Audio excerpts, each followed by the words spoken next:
La Liga de la Ciencia. Un nuevo bloque en la Liga de la Ciencia y llega el momento de una columna un poco oscura. Pero por suerte lo vamos a tener a Sergio, que nos suele iluminar. Sí, vamos a hablar de un tema que recorre los límites entre la ciencia y la filosofía. Muchos piensan que es un tema tabú, que no hay que hablarlo. Yo siempre pensé que es bueno hablarlo para no angustiarse. Vamos a hablar de la muerte. Y para eso tenemos a nuestro historiador preferido, Sergio Winiewski. Un aplauso. Sergio. Hola. Genio. ¿Qué tema nos trajiste hoy? ¿Qué tema, eh? Bueno, de negro preparado. Es una costumbre argentina o no morir. Claro que sí. Vamos a hablar de la historia de la muerte. Vamos al living de la historia. Exactamente, vamos.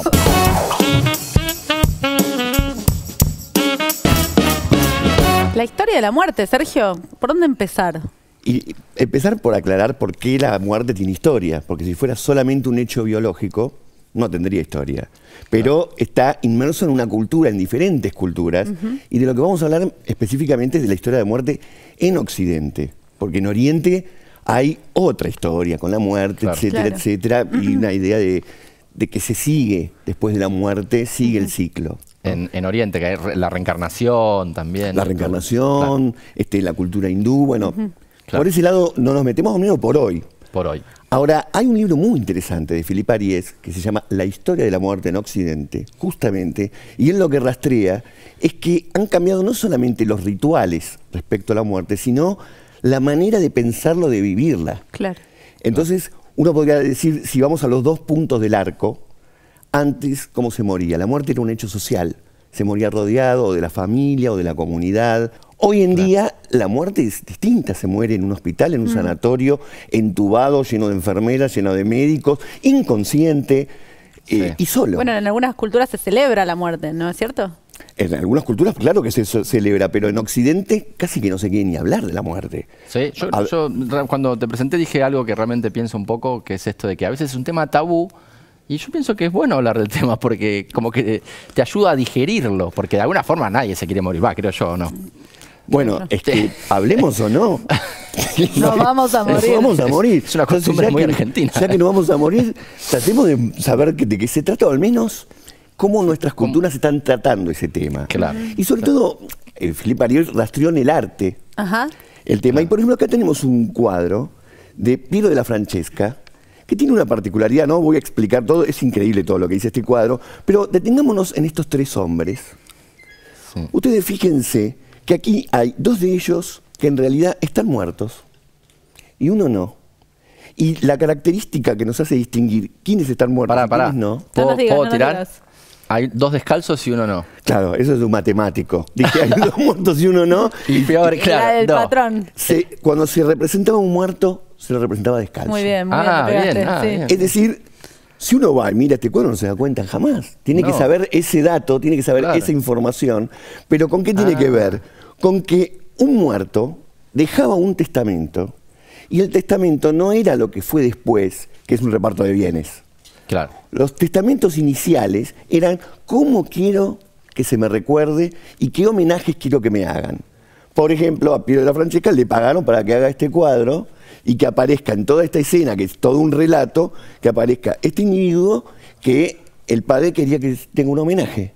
Mirá. Está descalzo, simplemente. Claro. Ahora, lo que podríamos decir como la muerte medieval, la muerte antes de la modernidad, era una muerte social, siempre rodeado, pero con una preocupación. Y la preocupación es no morir en pecado. Claro. Es decir, antes de morir, haber de alguna forma conseguido el perdón, expiar esos pecados.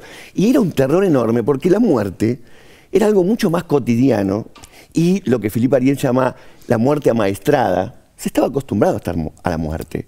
No era algo que se ocultaba entre las epidemias, entre las guerras, entre las miles de enfermedades que te mataban y te mataban rápido.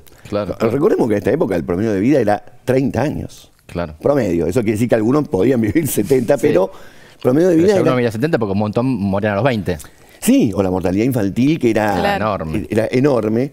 Pero entonces, esa preocupación era, me puedo llegar a morir que no me agarre en pecado. Y cuando los relatos literarios de esa época muestran a alguien que veía venir la muerte. La veía venir. Claro. Es como que se hablaba de eso y que, en cierta forma, decía, está llegando la muerte. Ahora, ustedes fíjense, esta es una escena típica en la cual se ve como una especie de religiosidad alrededor. Claro. Están despidiendo al muerto. Y esta es la escena antigua de la muerte. Muy distinta a la actual. El muerto incluso es dueño de decidir de su propia muerte, de su despedida, de la gente del pueblo o sus familiares o los religiosos están ahí. Y a lo sumo a veces se contrataba a lo que se llamaban las lloronas. Claro. No te puedo creer. Sí, Se sí. contrataban las lloronas, que no sé la tarifa de las lloronas, pero capaz que estaban 2, 3 días llorándolo. Obviamente que había que tener el nivel económico para tener lloronas, ¿no? Pero era parte de, bueno, soy una persona importante, a mí me lloran. Claro. Vos sos pobre, a vos no te va a llorar nadie. Claro.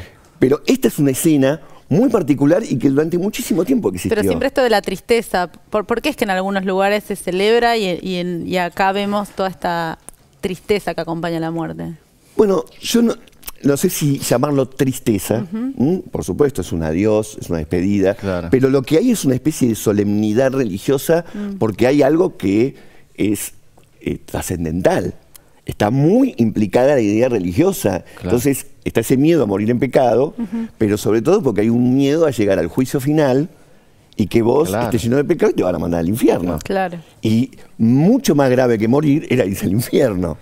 Claro, no es que hoy en día para muchas personas también el concepto de infierno es más abstracto. Decís, bueno, si yo me porté más o menos bien, creo que... Pero en ese momento muchos pensaban que el infierno era muy, muy concreto y que ibas a pasar tu eternidad siendo torturado y me imagino que eso es una angustia gigantesca. Gigantesca, al punto tal de que muchos donaban sus tierras a la iglesia. La iglesia se terminó convirtiendo en la mayor propietaria de tierras de toda Europa porque hay gente que le donaba su tierra para conseguir el perdón de los pecados. Las órdenes mendicantes o los franciscanos acumularon tierras a fuerza de que tenían el monopolio del perdón. Y el movimiento protestante no se Monopolio del inició en su momento como, entre otras cosas, protestando contra esta compra y venta de perdón divino. Exactamente. Fue como... Lutero lo que dijo es, los pecados son una cuestión de la conciencia, no son una cuestión de que uno negocia un perdón. Pero lo que vos decías, Andrés, más que pensar en el infierno, la mayoría de la gente no piensa en el infierno ahora. Incluso, por eso digo, ahora no es algo que a la gente esté preocupando, me voy al infierno. No. Es muy vaga esa idea Sí, en este momento. Pero en ese momento, al punto tal de que dabas tus tierras, incluso Claro. desheredando a parte de tu familia. Claro. En el siglo XIV hubo una epidemia, una peste, que fue tan fuerte que mató a 1/3 de la población europea. Pa. Por lo tanto, la idea de que la parca anda dando vueltas Claro. y que te puede visitar en cualquier momento, generó un sentimiento ante la muerte de inminencia. Es inminente la muerte. Y de hecho lo era, 1/3 de la población, imagínense eso en millones de personas, poblaciones enteras que desaparecían. Y por lo tanto, miren cómo se incorpora a la vida cotidiana la idea de que la muerte está entre nosotros. Y por supuesto, bueno, este es un cuadro más que muestra la necesidad de conseguir el perdón Claro. antes de morir. Pero siempre la muerte es social. Estás rodeado de gente. Esto es lo mismo. Esto es lo mismo, es la misma escena. Y esto a veces llevaba días. Y ahí había que estar acompañando al muerto.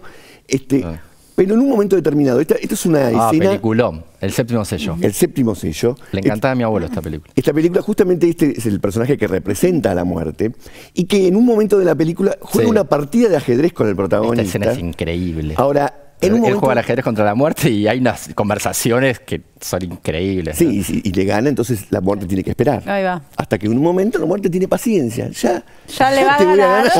Ya te voy a ganar. Claro, Ahora, claro. esa idea se trastoca muchísimo el siglo XVIII, siglo XIX y sobre todo el siglo XX, con la aparición del hospital y con la aparición de que la muerte es algo malo, es algo que interrumpe la felicidad, es algo de lo que es mejor no hablar y es algo de lo que hay que combatir. Philippe Ariel lo llama la prohibición de la muerte. Claro. Es decir, no te tenés que morir. Y hasta el último momento, No te tenés que morir. hasta el último momento están intentando de que no te mueras.